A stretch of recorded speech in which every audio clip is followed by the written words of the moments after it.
Haya, bienvenidas, bienvenidos, bienvenidas todas, todas, todes a una tertulia inesperada más del Esmial de Bolsón Cerrado.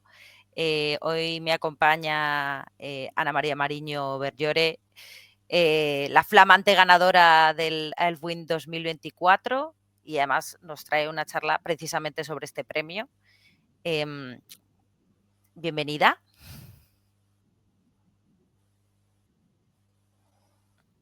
Muchas gracias, Istel. Bueno, Ana es doctora en literatura por la Universidad de León. Ya he dicho que ha ganado 2 Alwyn, primer premio y un Accessit, lo que le convierte en la persona que más premios Alwyn tiene de la asociación. Es profesora de literatura y además gran fan de Tolkien. El primer premio, que yo creo que es de 2015, es el de misoginia, patriarcalismo y roles de género. Es ese, ¿verdad? No me he equivocado. Y el siguiente... Sí. Sí, ese me encanta. Y el siguiente, que es el Accessit, está directamente en inglés, que es sobre el cuadro de Tomás Hijo de la batalla de los campos del Sobre la obra de Pelennor. Tomás Hijo. Sí. Y este es sobre Egidio, el Quijote de Ham, que estaba justo diciéndole antes de que empezase esta charla que habíamos estado leyendo en Bolsón Cerrado en nuestro club de lectura Egidio, precisamente, que a mí yo creo que de las obras menores es de mis favoritas. De las obras menores. Sí. Sí. De hecho, eso es uno de los problemas que tiene Egidio, es eso, que está un poco eclipsado por todas las de la Tierra Media. Entonces ha quedado eso, como la mejor de las menores, y te le dices tú, pobrecito, como no vamos a comparar la del perro con Egidio. Entonces, Y además con el dragón tan guay, o sea, Egidio es que lo tiene todo. Sí. Y además de eso, que es que yo creo que una de las maravillas que tiene Egidio es que es súper corta, muy rápida de leer y tiene una cantidad de contenido condensado en tan pocas páginas que es increíble. De hecho, estaba pensando ahora, que quise hacer este artículo hace unos 10 años que empecé este artículo. Y entre unas cosas y otras, pues lo iba dejando. Y sí me van ocurriendo otras cosas, y entonces cambiaba la idea y demás. Y otra de las ideas que tenía era de relacionarlo con la parodia que hace, tanto del Beowulf como del Hobbit. Entonces, a lo mejor en algún momento, pero claro, quieras que no tampoco, o sea, del Hobbit sí puede ser así un poco más tal, pero del Beowulf pues tampoco quiere una meter la pata, ¿no? Estando Rafa por ahí y demás, pues siempre da un poco más de miedo. Pero a Rafa le Entonces, encanta igual eso, algún día ¿eh? lo retomo y hago otro artículo. Sí, lo sé, a él sí. El miedo lo tengo yo. Sí, pues, pero es verdad que me he quedado con ganas de seguir por ahí, digamos. Entonces, en algún momento sí que creo que lo retomaré y que haré un poco eso, un artículo sobre la parodia específica de esas dos. Y efectivamente el dragón ahí es crucial, que era lo que venía esto. Porque además tu tesis iba precisamente un Smaug. sobre la caballería, la relación de la caballería hispánica y el Señor de los Anillos. O sea, que es que viene como todo muy bien hilado para seguir con ese estudio Claro. que empezaste en el doctorado, porque los doctores, yo no lo sabía, pero una vez haces el doctorado, siguen. Sí, o sea, yo creo que cuando terminas ya no paras, ¿no? Hay la posibilidad, tienes ahí como un momento en plan de lo dejo y luego ya si sigues y de, pues ya que me he metido en este baile. Sí, además es que es un poco la idea que hay siempre de que la tesis es como tu gran obra, ¿no? Es como la tesis. Y dices, a ver, es que en realidad es la primera cosa que investigas seria. Entonces, muchas veces, o yo creo que a todo el mundo le pasa un poco que dice, bueno, sí, esto estuvo bien en su momento, pero en realidad me faltaron todas estas cosas, o hay esto que ya no estoy muy de acuerdo con esto. Entonces dices, bueno, pues tienes que seguir para no quedarte ahí colgado con esto fue lo que hice y ya hasta que he llegado. pues sin más dilación, os dejo con Ana. Yo estaré entre bambalinas destacando vuestros comentarios y demás, que nos va a hablar de Egidio, el Quijote de Ham.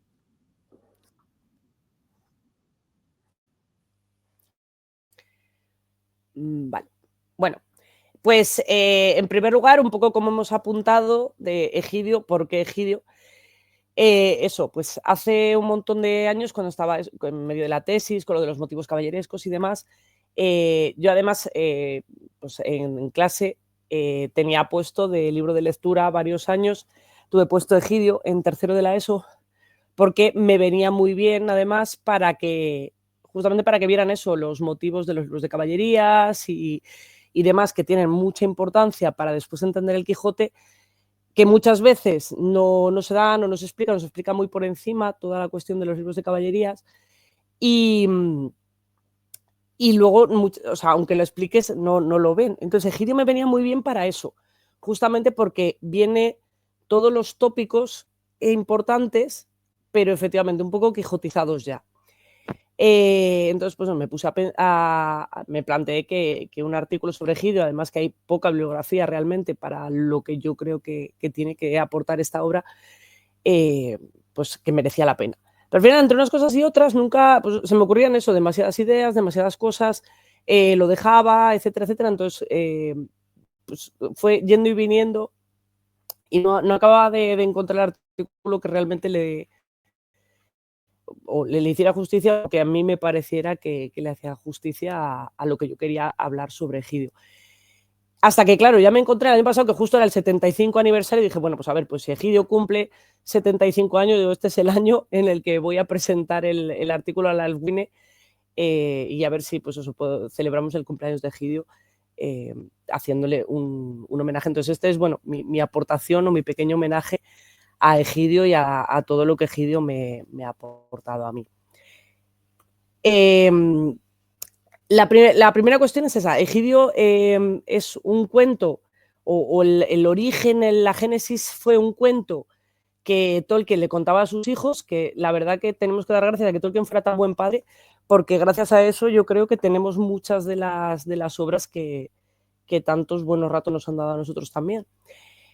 Pero bueno, pues le pasó un poco eso también, se quedó ahí a finales de la década de los 20, me quedó un poco olvidado, y en algún momento pues decidió retomarlo y en una charla que le invitaron a dar para la Lovelace Society, en una línea de que a mí me hace muchísima gracia, que le daba a Tolkien por hacer, pues no debió de tener tiempo / ganas de preparar la charla que le habían pedido y no se le ocurrió otra cosa mejor que hacer que leer la versión que había en aquel momento de Egidio, con bastante éxito al parecer, cosa que bueno, que al final tampoco sabemos muy bien cuánta decepción o no hubo en la Loveless Society cuando el hombre les apareció con una cosa totalmente diferente de lo que realmente le habían pedido que llevase.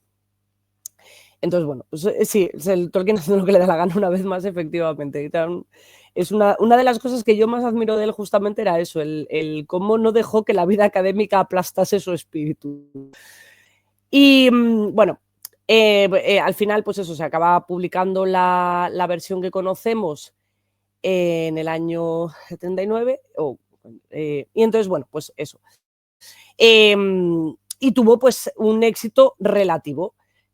¿Por qué? Pues lo de siempre. El problema que tiene Egidio es que tiene que competir con el Hobbit, tiene que competir con el Señor de los Anillos, y yo creo que uno de los problemas que tiene es que es una obra que es difícil de, o sea, no es difícil de entender, obviamente, pero que parte del interés que tiene o parte de la gracia o tal, es justamente esa parodia que tiene de prácticamente todo, de todos los tópicos, de la sociedad y especialmente en este caso de lo que vamos a ver del Quijote. Yendo directamente al Quijote, el Quijote, al contrario de lo que yo creo que se suele pensar muchas veces, Quijote es un libro que tiene mucho más éxito en Inglaterra que en España. Por poner un ejemplo así rápido, no voy a entrar en todas las historias estas de autores influidos por ello, etcétera. Esto lo han estudiado un montón de gente muy lista que está en universidades importantes. toda la trayectoria del Quijote, de libros directamente influidos, de comentarios que hacen una serie de autores y demás. Pero para poner un ejemplo, que a mí me parece que los números al final muchas veces son más fáciles, ¿no?, de ver. En el siglo XVIII, en España hubo 33 ediciones del Quijote y en Inglaterra 45. Y todos los estudios del Quijote y de los libros de caballerías empezaron en Inglaterra más o menos por la época en la que Tolkien empieza a escribir, empieza a publicar, alrededor de los años 20, 30. Es cuando en universidades inglesas empiezan a hacer los primeros estudios serios y demás de literatura caballeresca. Y antes de eso tenemos las famosas anotaciones del reverendo Boyle, que es el primer estudio, digamos, relacionando los libros de caballerías, etcétera, etcétera, con el Quijote que se hizo y que es de donde parte todos los estudios. Es verdad que la perspectiva del reverendo era un tanto crítica con este tipo de literatura, o sea, él se tomó muy al pie de la letra lo de Cervantes, de que él quería acabar con ese tipo de literatura.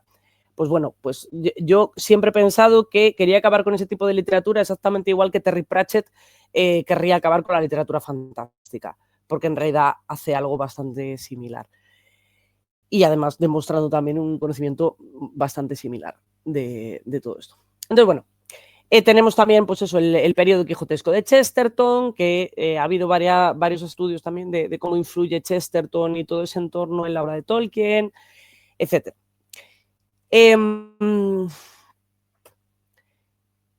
¿Qué relación podemos ver o, digamos,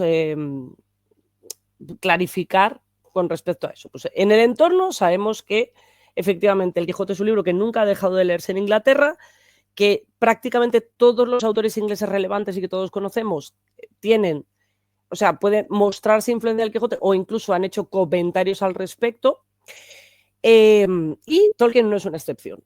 Su comentario, o al menos el único que he encontrado hasta ahora, relativo a Cervantes, fue una entrevista que le hicieron en el que, bueno, pues ya sabéis los comentarios que tiene sobre Shakespeare y demás, pues en este caso sus iras recaen sobre Dante y sobre Cervantes, perdón, en el que le llama with clear to romance.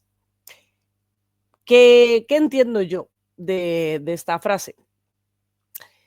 Que, claro, el Quijote, de alguna forma, podemos, o una posible interpretación, es una obra sobre el fracaso del idealismo en la realidad, o el fracaso de la imaginación, pero de la imaginación entendida como un ideal de querer llevar valores muy positivos y muy caballerescos en el mundo real, y cómo eso fracasa y cómo el resto de la sociedad hace que eso fracase o contribuye, digamos, a ese fracaso.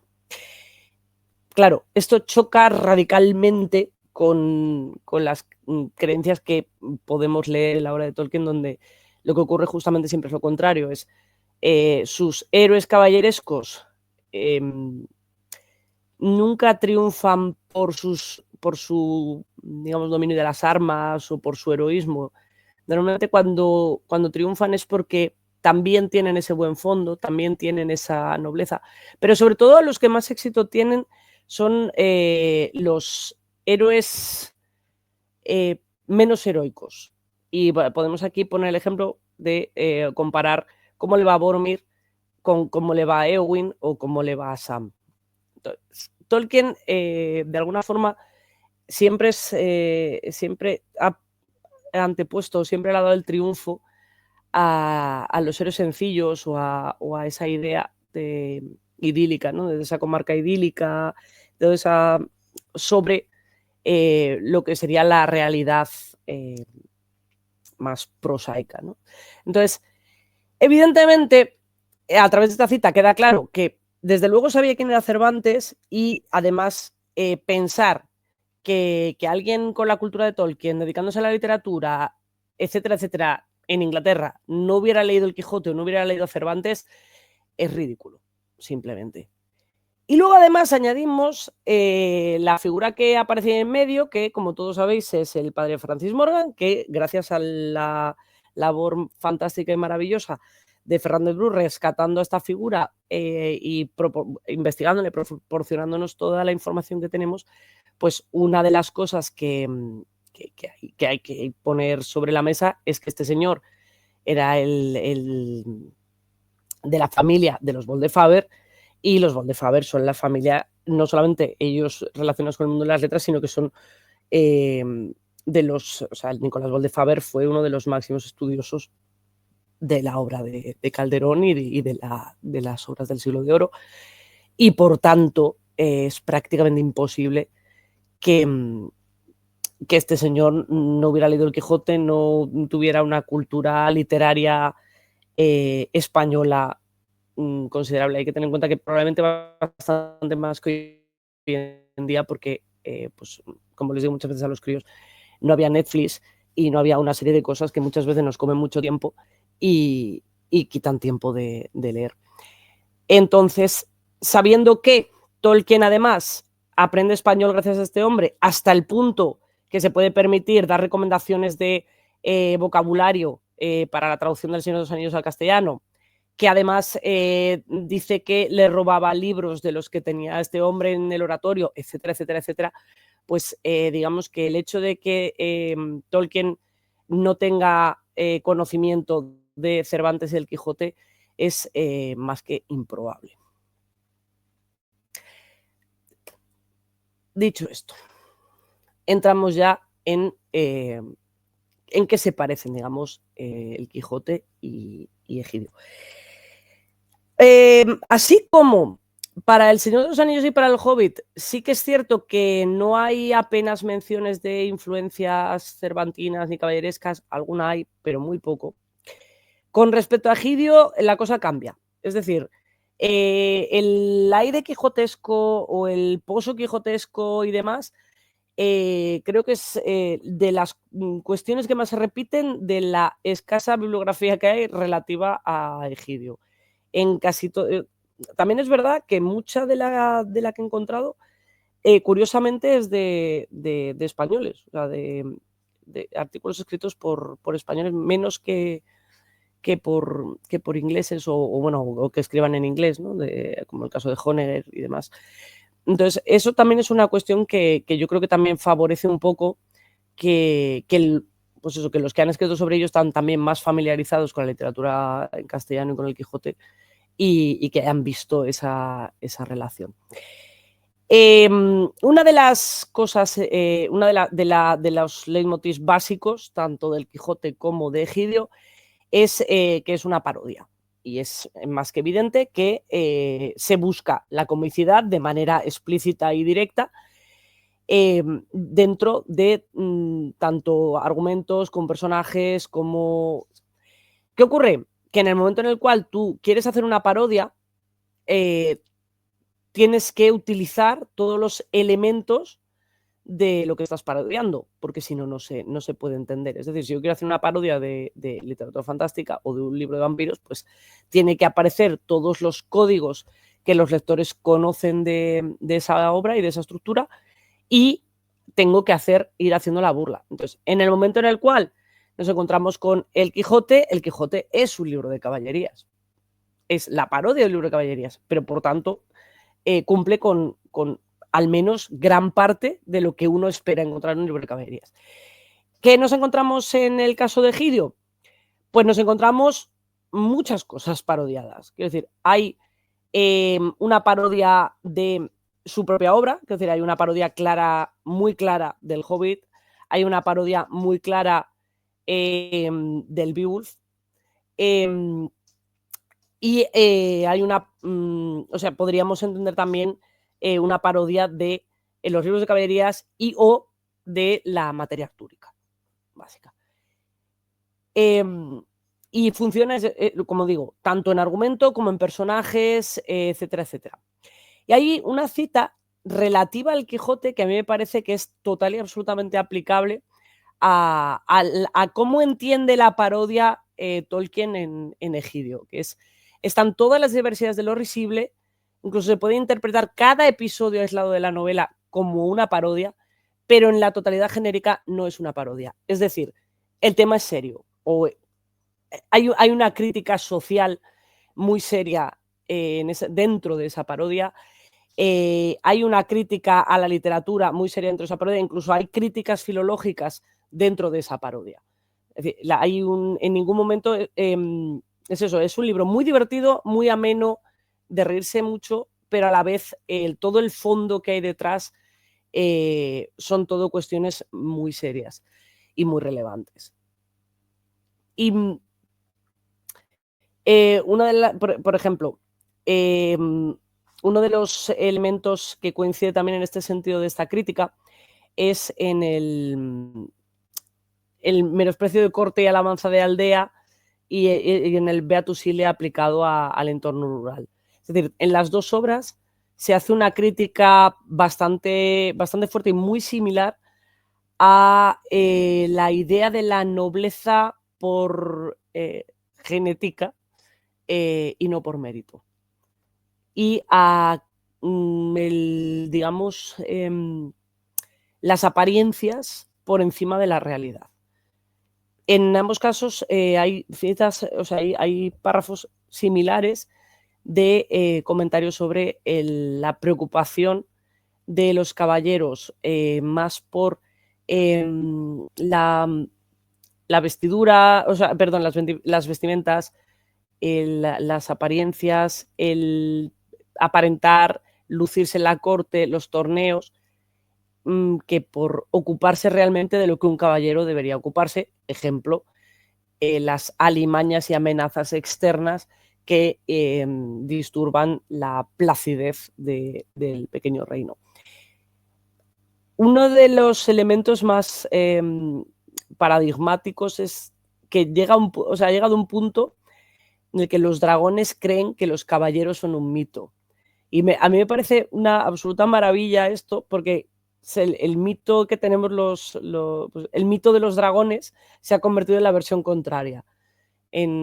Son los caballeros los que son un mito para los dragones más jóvenes. Hasta ese punto han perdido su sentido, han perdido su razón de ser, que se han convertido en un mito, en una leyenda, que es un poco de lo que se queja Don Quijote, de que había caballeros que sí que iban por los caminos ayudando a los desamparados, haciendo que el mundo fuera un lugar mejor, y que todo eso ha desaparecido, se ha diluido y ya no existe. Y eso es lo que él quiere recuperar. Y como tal caballero, ¿qué es un caballero y cómo debe comportarse un caballero? ¿Y por qué razón Egidio y el Quijote no son caballeros? O sí lo son, bajo cierta perspectiva, básicamente la suya. Daniel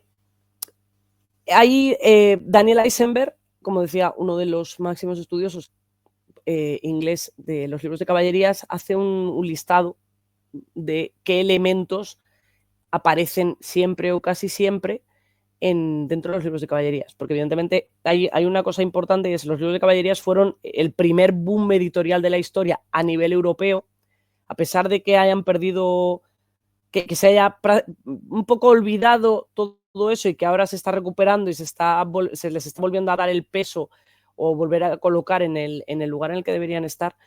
Entonces hubo muchos títulos a lo largo de un siglo, prácticamente desde la publicación del Amadís hasta la publicación de la segunda parte del Quijote.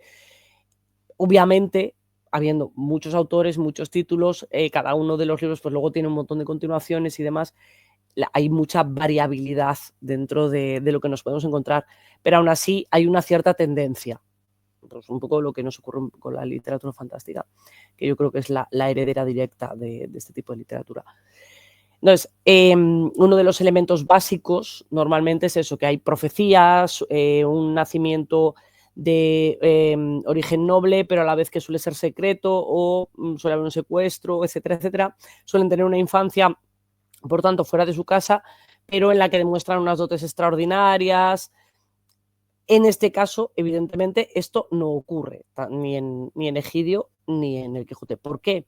Porque ellos no son caballeros. Ellos aspiran a ese ideal, porque los que tendrían que estar haciendo eso, los que sí que coincidirían con este paradigma y con este esquema, no están haciendo lo que tienen que hacer. O en el caso de Cervantes ni siquiera existen, nunca dejaron de ser algo literario. Y otro de los elementos en los que coinciden es que no hay un proceso de enamoramiento ni una boda final con una dama estereotipada de belleza hiperbólica, etcétera, al final de la obra, que coincide pues eso, el ascenso al trono y el matrimonio. Un poco como la historia de Aragorn, que está directamente calcadita del Amadís, pues en el caso de tanto de Egidio como del Quijote no existe. ¿Por qué? Porque el Quijote se la inventa, a falta realmente no necesita una mujer real para lo que él quiere hacer. Y en el caso de Egidio, pues está casado con una señora que remite bastante a la idea que nos transmite Cervantes de la mujer de Sancho Panza, de Teresa Panza, y de cómo sería esa Teresa Panza si al final hubiera conseguido ser la dueña de o sea, la gobernadora de la ínsula, que de hecho es algo de lo que Sancho habla durante la obra y que da un poco esa sensación, ¿no? de señor ahí con esa mentalidad práctica, rural, y que hizo una buena reina. Bueno, de eso lo veremos después. Entonces, ahí he reducido, digamos, a 4 elementos clave dentro de lo que sería el concepto del caballero dentro de su desarrollo pasado, como decíamos, esta infancia y demás. Y uno de ellos es la investidura. Todos los caballeros, o casi todos los caballeros, tienen una investidura, que es la traslación literaria de una cuestión real, de llega un nombramiento. Entonces hay una serie de ceremonias que se cumplen. Hay que velar las armas, hay que dar un caballero arma a otro, le da un espaldarazo, y bueno, pues la literatura adorna en mayor o menor medida esta cuestión.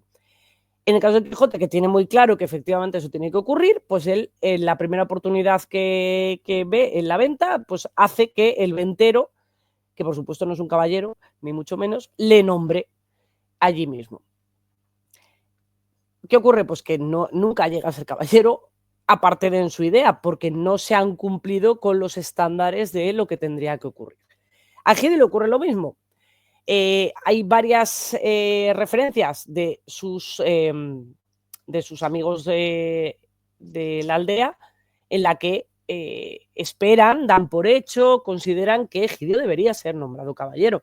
Al fin y al cabo ha expulsado al gigante y además pues le han dado una espada, etcétera, etcétera. Entonces están esperando que eso ocurra y eso en ningún momento ocurre.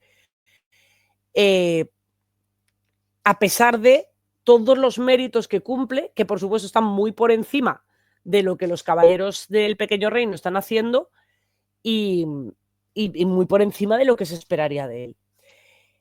Esto además refleja, digamos, una cierta realidad social en la cual hubo un momento durante la Edad Media, sobre todo pues, con ciertas guerras, entre otras la Reconquista española, en la que se podía llegar a ser caballero por méritos. Es decir, un aldeano podía comprar un caballo, irse a la batalla, no morir, primer requisito, hacer hazañas, salvar a alguien, etcétera, etcétera, ser nombrado caballero villano y a partir de ahí iniciar un cierto ascenso social a través de matrimonios, de gestiones y demás. Pero eso termina con el ordenamiento de Alcalá, en el cual ya al fin, los que son nobles ya son nobles, se cierra de alguna manera esa puerta y los méritos dejan de tener ya ningún tipo de valor a la hora de adquirir un estamento de nobleza, a la hora de adquirir un nombramiento de caballería. O sea, están los que están y si no eres hijo de algo, no tienes ninguna posibilidad. Con lo cual, pues volvemos otra vez a esa crítica a la genética por encima de la meritocracia. ¿Qué necesita un caballero después de ser investido? Pues necesita partir en busca de aventuras. Aventuras que incluyen la protección de aquellos más débiles que él, especialmente pues eso, gente desvalida y demás. En el caso de Egidio, hace como Don Quijote salidas La primera, que es la excursión nocturna a enfrentarse con el gigante, y la que hace para ir a buscar al dragón, y la última, cuando el dragón no cumple el pacto de entregar el tesoro, que tiene que volver otra vez a buscar al dragón y volver con el tesoro amarrado a la espalda. Tiene una estructura lineal de viaje, de ida y vuelta en ambas historias, y un elemento que a mí me pareció particularmente significativo es la razón por la cual parten hacia esas aventuras. Además, razón que comparte también con el Hobbit.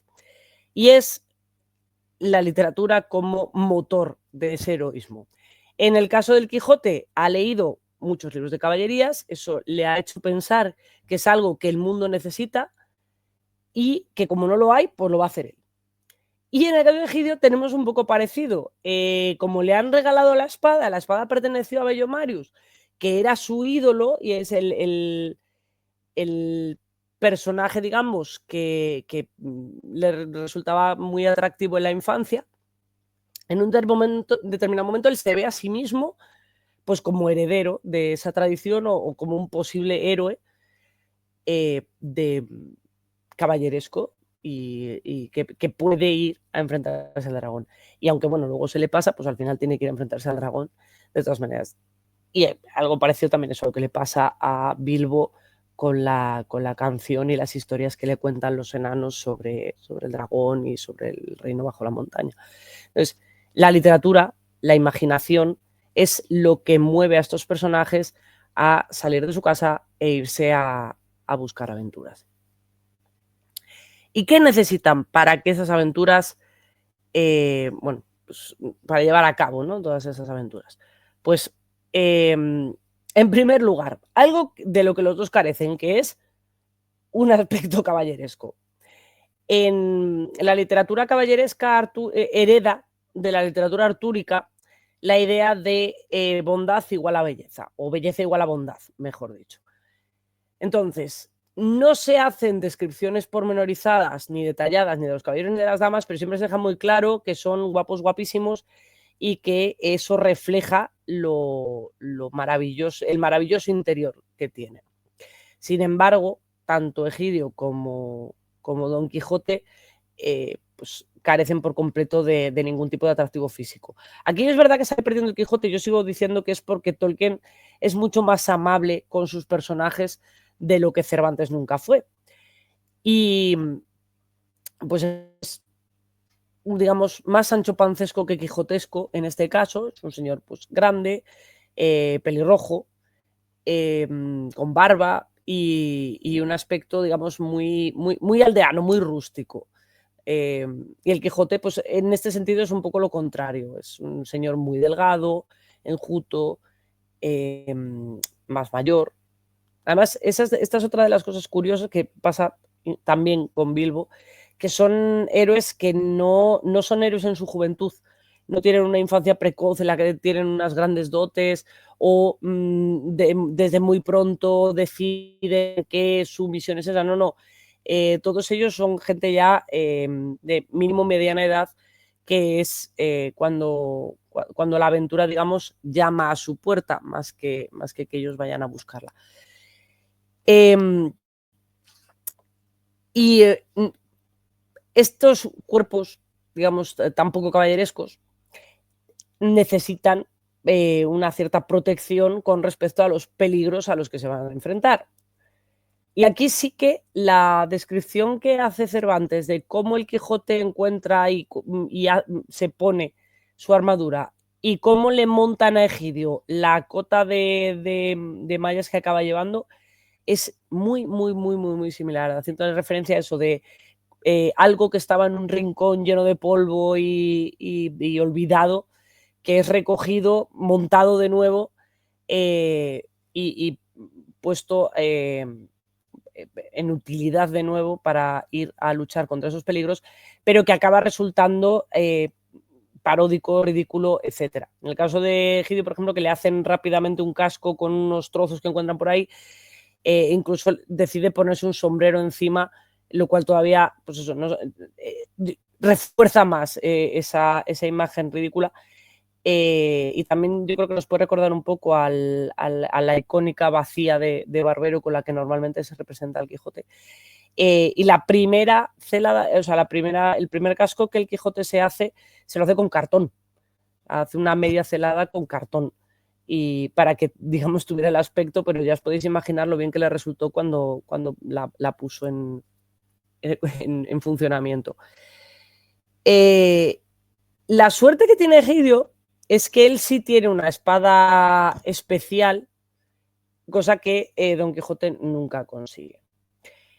De hecho, la espada de Egidio es tan especial que es ella misma la que ataca, es ella la que tiene esa potestad de hacer actos heroicos al margen de lo que el dueño opina, quiere o le esté ocurriendo en ese momento, mientras que el Quijote se ve reducido, eso, no es un caballero, no tiene armas mágicas, no tiene elementos mágicos, entonces su fracaso está más que garantizado, mientras que Egidio sí que va adquiriendo elementos propios de la literatura caballeresca que sí que le van a permitir llegar a algún punto o tener más suerte.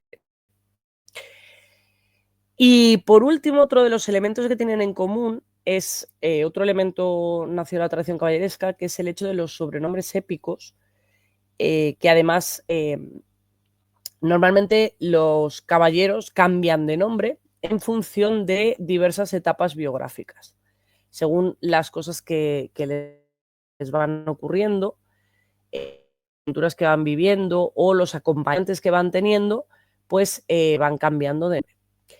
Y una de las cosas curiosas es que los dos son llamados con relación a su bondad. El Quijote es Alonso Quijano el Bueno para sus vecinos y Egidio será el buen Egidio del Dragón. La gloria de la caballería rural pasa de ser la gloria de la caballería rural a buen Egidio del Dragón, también dado por sus convecinos. Entonces, esa idea de bondad interior en contraste con ese aspecto físico poco agraciado, esa percepción social de esa bondad, que es lo que al final destaca en esos personajes, es otra de las cosas que tienen en común. Junto con el último punto, que es el del combate, porque los dos tienen exactamente el mismo problema, que es que sus caballos no colaboran y suelen ser combates accidentales, desastrosos en muchos casos, o que salen bien por pura casualidad y por puro azar. Entonces, ambos sufren caídas del caballo bastante parecidas, pero lo que quiero destacar aquí es el enfrentamiento, el primer enfrentamiento que tiene con Crisófilax, que a mí me pareció de los elementos más curiosos, y es que el dragón le explica que el enfrentamiento no se hace así, que lo primero que tiene que hacer un caballero es presentarse, decir los títulos que tiene, en concreto, y en otros tiempos, señor, los caballeros acostumbraban a lanzar un reto en casos como este, después del pertinente intercambio de títulos y credenciales, ¿no? Entonces, claro, el dragón, digamos, le hace ver que no está haciendo las cosas como se deben de hacer en un paso de armas. Entonces, de alguna forma, el dragón Crisófilax se está comportando aquí como un caballero más que como un dragón, ¿no? No solamente habla, sino que además tiene una educación y tiene claros cuáles son los usos y costumbres que atañen a los enfrentamientos. Y me pareció curiosa, hay una cita del Quijote en la que el Quijote dice algo bastante similar, que dice: ceremonias de este jaez que se usaban en los desafíos particulares de persona a persona, que tú no sabes y yo sí.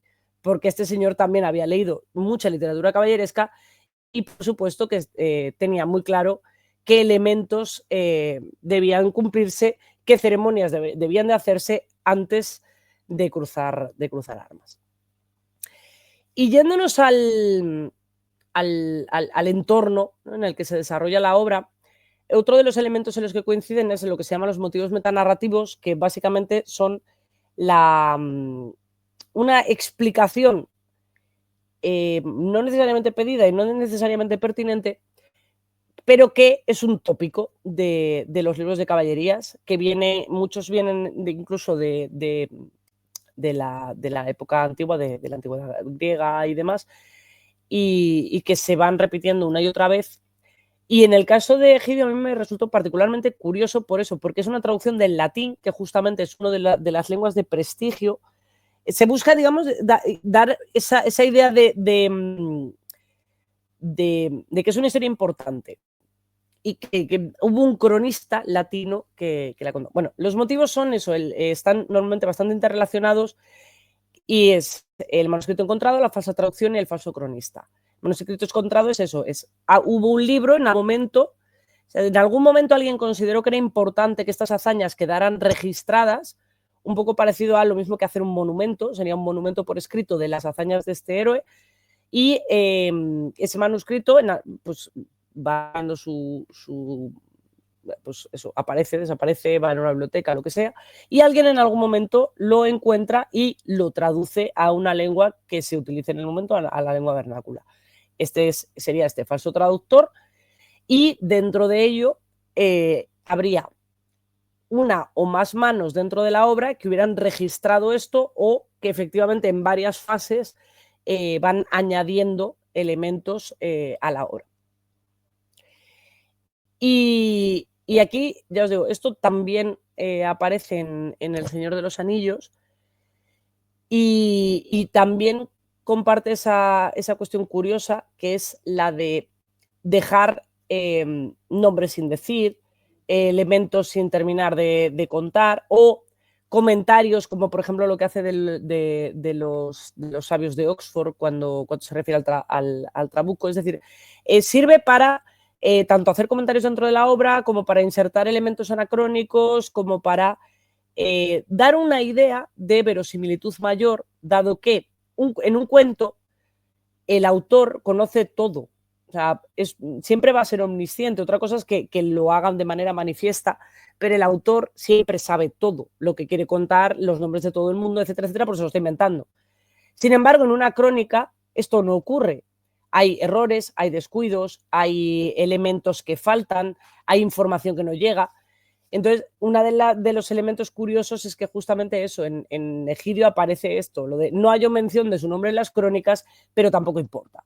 Entonces, hay este falso cronista, este falso traductor y esta idea de que parte de un original latino, del que incluso nos pone en el título, y también aprovecha para hacer una broma filológica con respecto a la situación de diglosia que se vivió en cierto momento en Inglaterra con respecto a los que tienen nombres en latín, ¿no? Lo del latín macarrónico que hablan los perros, el dog latín, que enormemente es difícil de traducir esa cuestión en castellano,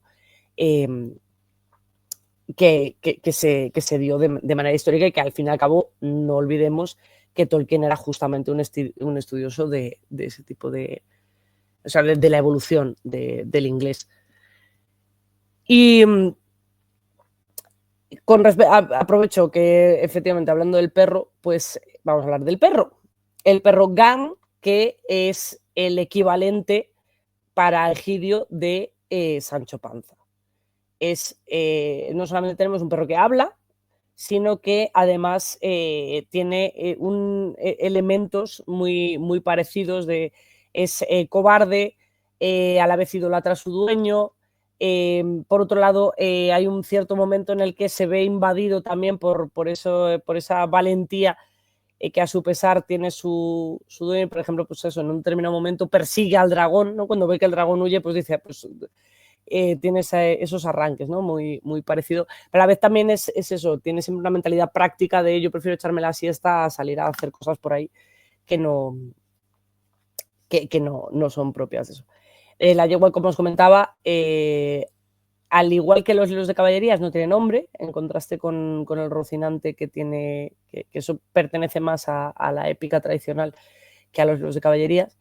en los que los caballos no tienen mucha importancia, y que además es curioso porque sí que aparece el nombre de la vaca que aplasta al gigante, la pobre Galatea, nombre también bastante, aunque viene de la mitología griega, es un nombre también muy cervantino.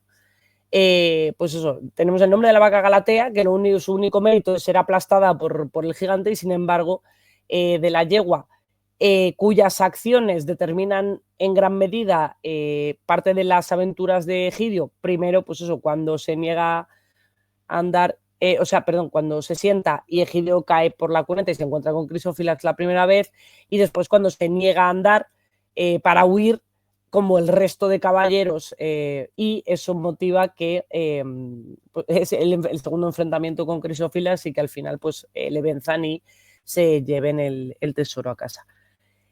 Y otra cosa curiosa que también tienen en común es que aparecen muchos personajes, o varios personajes del pueblo llano, de la aldea, además generalmente nombrados por su profesión y no por su nombre de pila, que sí aparece, pero es verdad que queda muy desdibujado. De hecho, yo no recordaba que aparecía el nombre, hasta que no me fijé bien, no me di cuenta, digo, no, sí que tiene el nombre. Y porque lo que importa realmente es su función dentro de la aldea y dentro de la novela. Y ahí, pues eso, coinciden que tenemos un párroco. Solo que aquí hay una cosa curiosa, que yo creo que hay una diferencia grande entre la mentalidad religiosa, digamos, de Cervantes, por muy español y muy del Renacimiento que fuera, y la importancia que tiene la Iglesia en aquel momento, y lo religioso, digamos, que de verdad era Tolkien. Y es que el párroco del Quijote, a pesar de no ser un personaje especialmente negativo y ser bastante culto, que sí que había leído libros de caballería, y que en realidad lo que quiere es ayudar al Quijote, no deja de ser uno de los obstáculos para el Quijote. Aquí el párroco en realidad es uno de los máximos promotores, uno de los máximos apoyos que tiene Egidio, y que es lo que hace que de hecho luego al final acabe llegando a obispo. Y no deja de ser curioso que claro, así como en el Quijote no llega a conseguir nunca tesoros ni tierras, como le ocurre a los caballeros normalmente, Egidio sí. Egidio acaba consiguiendo el tesoro del dragón, y por tanto todos los que están a su alrededor, todos los que le han apoyado, todos los que han estado ahí, sí que terminan obteniendo una recompensa derivada de esa ganancia del tesoro del dragón. Alperro consigue un collar de oro, el párroco llega a obispo. Entonces sí que tienen sí que obtienen un beneficio de ese apoyo y de esas aventuras que, como decía siempre, o sea, como vengo diciendo todo el tiempo, Tolkien es mucho más amable con sus criaturas de lo que Cervantes nunca fue.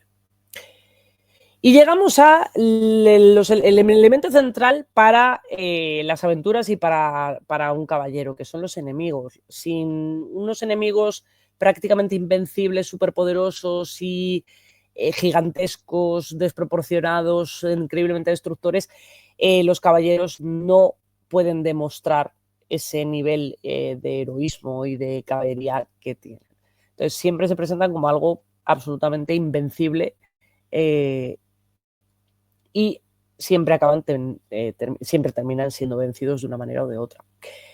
Aquí, digamos que el parecido con el Quijote, no voy a decir termina, pero sí que se diluye muchísimo.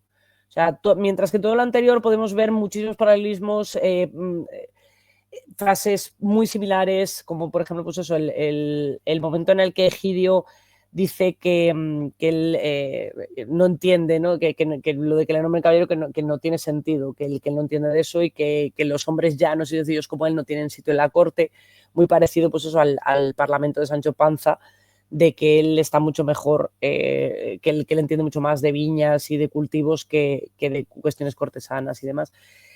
En el caso de los enemigos, aquí yo creo que lo que hay es el Beowulf completa y absolutamente. A pesar de que, ya digo que no soy para nada experta en este tema, pero sí que no sé si siempre me lo he imaginado, o la idea genérica que todos tenemos de Grendel es que de alguna forma es un gigante, más o menos deforme, más o menos lo que sea, pero sí que remite a eso.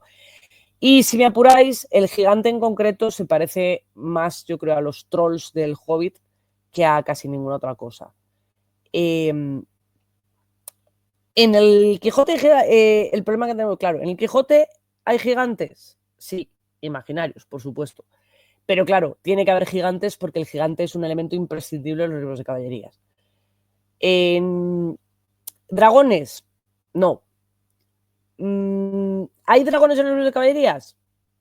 Sí, pero no dragones nórdicos como los de Tolkien. Quiero decir, veo muchas influencias de libros de caballerías y muchas cosas, pero en concreto los dragones yo creo que son, no pueden, o sea, son nórdicos al 100%, o sea, derivan muchísimo, y sobre todo además, pues eso, en los escritos específicos en los que habla de dragones y además está claro que a Tolkien le encantaban los dragones, hay dragones por todas partes, y todos ellos yo creo que remiten al dragón nórdico absolutamente. En los libros de caballería sí hay dragones y son eso, pues eso, criaturas serpentinas relacionadas con el mal, relacionadas con el pecado, etcétera, etcétera. El gigante es, a pesar de lo poco que aparece, digamos, en la obra, en lo que es la totalidad de la obra, es el germen de absolutamente todo. Quiero decir, es el motivador de absolutamente todos los acontecimientos relevantes de la obra. ¿Por qué?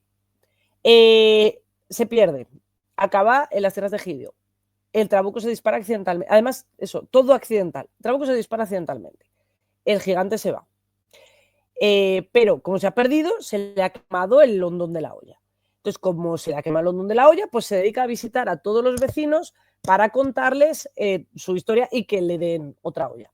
Entonces, los vecinos que están hartos, pues lo van echando y tal. Y entonces, los rumores de las tierras y de todo lo que cuenta de un sitio estupendo, acaban llegando a los dragones. Y es lo que motiva que Crisófilas diga, pues mira qué bien, me voy a ir yo a ocupar este sitio, dado que no hay nadie ocupándolo ya. Y todas esas acciones van, pues eso, accidentalmente relacionadas, de manera que al final Egidio pasa de ser un aldeano que estaba tranquilamente durmiendo en su casa a tener un reino independiente. Entonces, al final, el personaje más importante, digamos, de la obra de Egidio Granjero de Gam es el gigante. O sea, sin la intervención del gigante en todos los aspectos, no habría pasado, no habría existido este héroe, no habría ocurrido toda esta historia. Y luego, pues como os digo, el dragón tiene un comportamiento muy parecido al de Smaug, pero yo creo que mucho más divertido y muy bien llevado. De hecho, me parece un personaje además muy bien retratado, una caricatura, yo creo, del Fafnir muy hecha con mucho mimo, digamos. Y otra de las cosas que yo destacaría es que a pesar de que efectivamente si no fuera por que la espada tiene su propia voluntad y que ataca y que el dragón evidentemente le tiene miedo, en realidad el funcionamiento, o sea, el éxito se consigue mediante el diálogo, mediante la negociación. Todo lo que Egidio consigue en realidad no es a través de las armas, sino a través de la negociación, de negociar con el dragón, negociar con el rey, que sí que es verdad, que es un poco lo de venimos a hablar de hilos cuchillos por si os ponéis tontos, ¿no? Entonces, esa es un poco la idea que aparece en Egidio todo el tiempo, pero es eso, no hay una batalla, la famosa batalla del puente entre Egidio y el rey no es una batalla en realidad, pero por cierto, también hacen una referencia yo creo, al famoso paso de suelo de Quiñones y otros pasos de armas que hubo en los puentes y en la manera en la que se produce. Y ahí, de hecho, además, vemos ese cambio en Egidio, ese crecimiento personal en esa conversación que tiene con el rey, donde además queda patente que el error del rey ha sido el no haber nombrado caballero en primer lugar, porque si le hubiera nombrado caballero, un caballero estaría obligado a aceptar el desafío del rey y, por supuesto, el rey se lo iba, o sea, lo iba a destrozar. Al fin y al cabo no dejaba de ser alguien que en la corte pues hacía torneos, etcétera, etcétera. Al menos no lo dicen explícitamente, pero sí que lo da a entender. Mientras que Egidio prácticamente no sabía mantenerse encima del caballo y acaba cayéndose en varias ocasiones. Pero eso, ese error de no haberle nombrado caballero es lo que permite que Egidio diga, no, es que evidentemente yo voy a perder ahí, ¿para qué? En cambio aquí tengo todo el espacio ganado. Y nada, termino simplemente quiero hacer referencia a una cita a mí me parece absolutamente magnífica la traducción de Gil que hicieron Santoyo y Santa María hace unos años y que además viene con un estudio muy breve y demás, pero que absolutamente todo lo que dicen me parece, vamos, para enmarcar. Pues eso, termino con una cita suya de Don Quijote o Tolkien son capaces de creer, rompiendo los moldes de todas las negras realidades diarias, en la necesidad y posibilidad de salir a los caminos a desfacer entuertos y vencer gigantes y dragones. Esta es la caballería que admiran los habitantes de Ham y la que el profesor de Oxford añoraba. Es en resumen, mi visión es una demostración de la tesis de Tolkien de que, al contrario de lo que parece que Cervantes plasma en el Quijote, en el que el idealismo y las buenas cualidades no tienen cabida en el mundo real, que está lleno de malas personas que van a acabar con ello, pues la versión contraria, la de sí, los buenos ganan, hacer las cosas bien tiene premio, no importa que el resto de la sociedad no colabore con todo esto, nosotros podemos ser mejores. Y si mucha más gente es mejor, evidentemente el mundo será un lugar mejor. Entonces, pues eso, para mí Giles no solo es una autoparodia de los escritos de Tolkien, académicos y creativos, sino que es una revisión y recreación del Quijote bajo su propia perspectiva, bajo su propia ideología, en la que la literatura fantástica, muy al contrario de lo que siempre se tilda de que es evasión, es la fuente de inspiración de las cosas que realmente harían falta en nuestra sociedad. Y esto es todo. Muchas gracias. ¡Bravo! Me ha gustado un montón. No sé si me veías, pero yo estaba por debajo haciendo. No, no te veía, pero muy bien, me gusta. En el chat también teníamos a mucha gente comentando, bueno, lo he ido destacando por ahí. A Tolkien no le gustaba nada, el queso creo que le gustaba el queso. Luego Egidio, que nos ha venido a ver Egidio, ojo. Hay que leer bien entre líneas para saborear este cuento, que por cierto le gustó mucho a la Lovelace Society. Bueno, luego esa es yo ahí siempre digo que esa es la versión que tenemos, que es la versión. Cuando Tolkien se hace famoso y demás, pues claro, a ti te vienen y te preguntan, oye, ¿qué tal? Buah, me encantó el Egidio. Vino a la Lovelace, o sea, fue. Yo lo escuché antes, ¿Qué vas ¿sabes? a decir? Claro, ¿qué vas a decir de Buap? Que aunque salieras de diciendo, mira qué impresentable, le habíamos pedido esto y mira lo que nos trae. Es como te callas. O sea. Luego tenemos a Escata diciendo que como dragona suscribe que los caballeros son un mito que usamos para asustar a los dragoncitos. Qué bueno. Menos mal que no lo leí antes, si no me no te lo he querido poner porque sabía que te hubieses reído. Me hubiera, o sea, sí.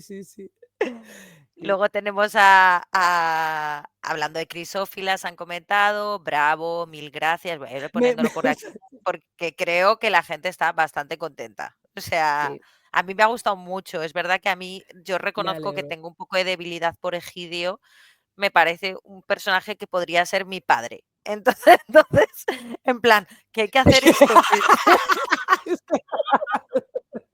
Pues nada, vamos. Ay, me da pena. Rosita le dice, volveré a releer Egidio porque el Quijote como que no. El año pasado, que tuve una niña de bachillerato que eso, después de leer, me dijo, dice, ya he puesto el libro a la venta en Wallapop y dice, no lo quemo, tal, y yo, es que me entra ganas de llorar. Y es como que.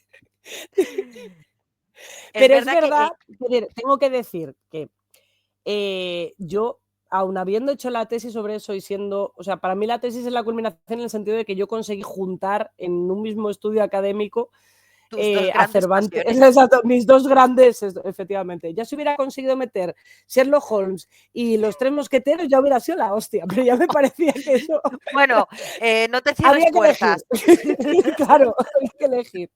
Entonces, bueno, la cosa es esa, que creo que es difícil entender el Quijote sin realmente, pues eso, es como leer Terry Pratchett, una persona que no haya ido a Sí. hablar de literatura fantástica, ni haya visto ninguna serie, ni tal. Es que yo creo que te vas a quedar con cara de ¿what?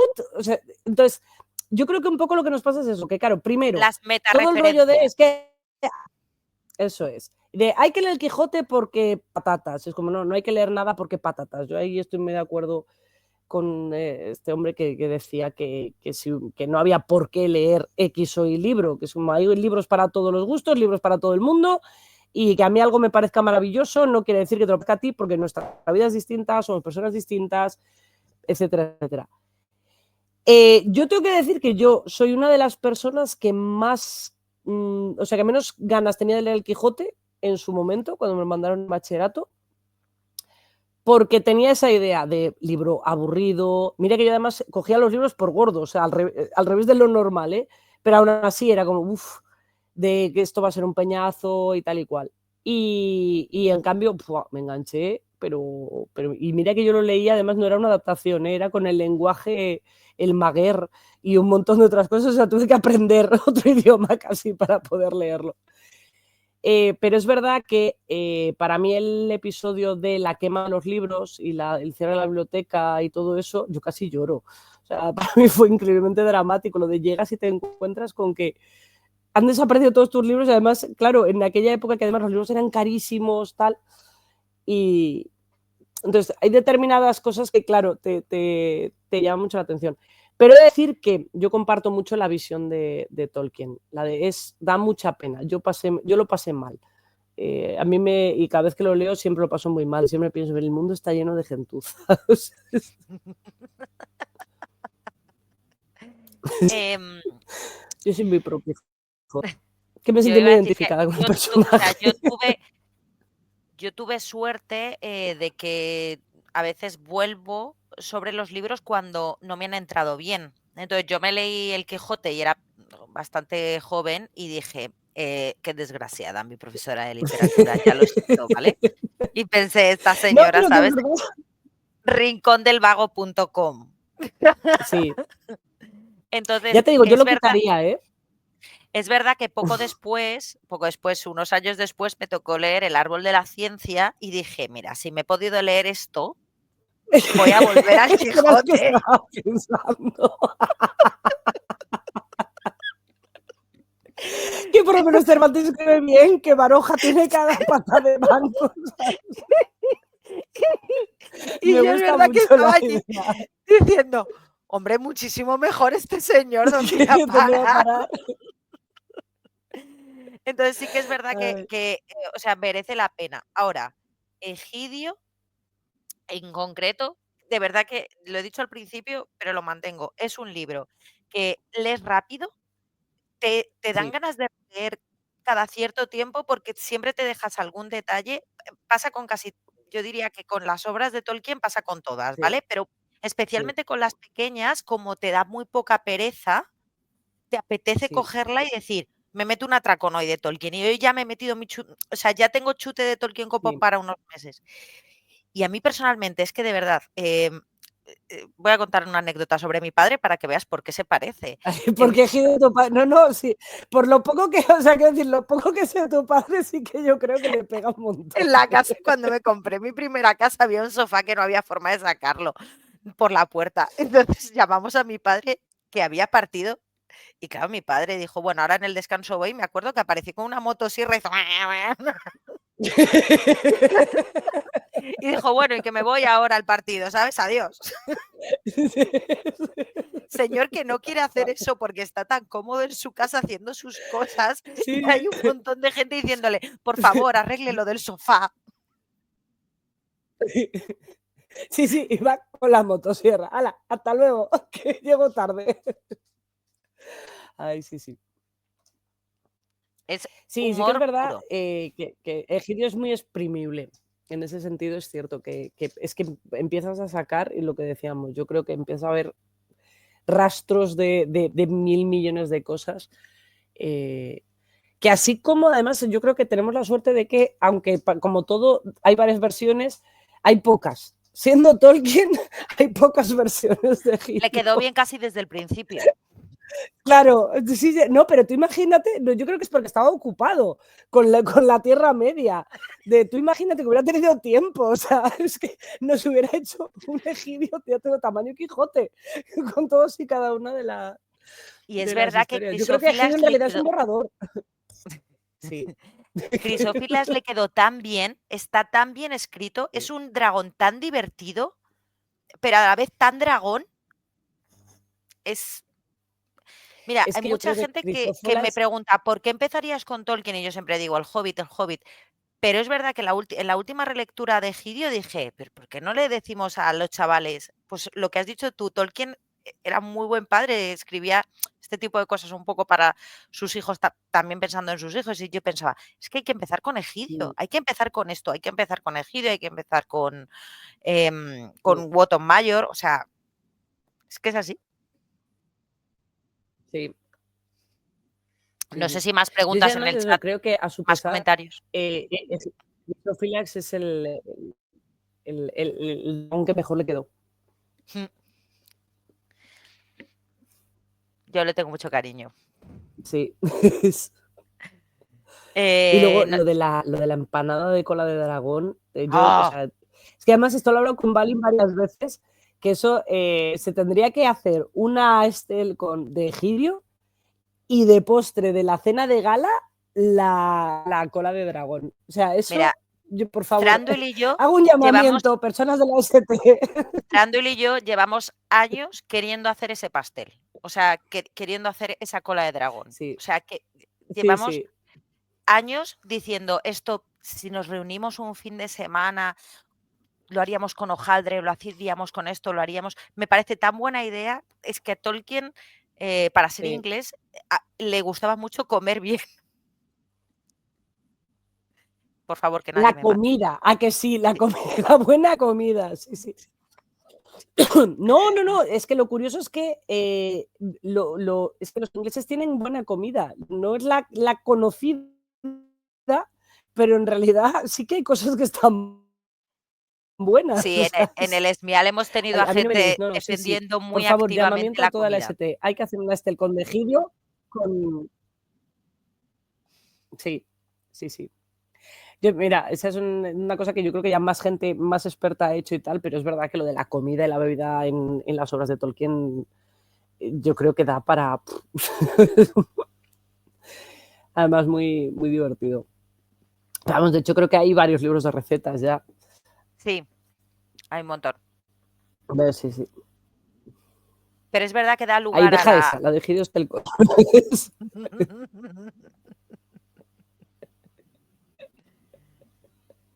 Bueno, a ver si alguien... Uy, perdón. A ver si alguien dice algo más. Egidio, no te hagas de rogar. Claro, es que teniendo a Egidio aquí nos lo está poniendo muy fácil. Además, Milton hace mucho que no monta una Estelcón, ¿eh? No quiero decir nada, pero... Sí. Sí, hubo un Estelcón sobre las obras menores, pero esa es la cosa. Eso no es un Estelcón sobre Egidio. Ahí está hay que reivindicar a Egidio y el valor de Egidio. Yo quiero que esto sea la primera piedra. de, Ahora dices que Bueno, estuvisteis pues leyéndolo eso, muy bien. Vamos a seguir a partir de aquí. Es que más suena lo de las obras menores. No, es lo que te digo, por mucho que quieras, hay un matiz peyorativo ahí que no acaba de desaparecer. Que dices, bueno, son menores en tamaño ya, pero suena a cosa de poco. En cambio, eso, Egidio. Si es que además le ha puesto un nombre ahí, eso, Giles Farmeroham. pues te agradezco mucho que hayas venido a la tertulia inesperada de Bolsón, que esperamos que vuelvas en el futuro porque ya hemos estado hablando de esto. Ya sabes que en Twitch nos encanta tenerte. A mí personalmente me encanta todo lo que cuentas, entonces pues no soy imparcial. Pero esta charla en Gracias por concreto no serlo. esta charla en concreto es que me ha parecido sensacional porque de verdad Egidio es como, bueno, ya sabéis, yo soy Hobbit y Egidio, gente con genio.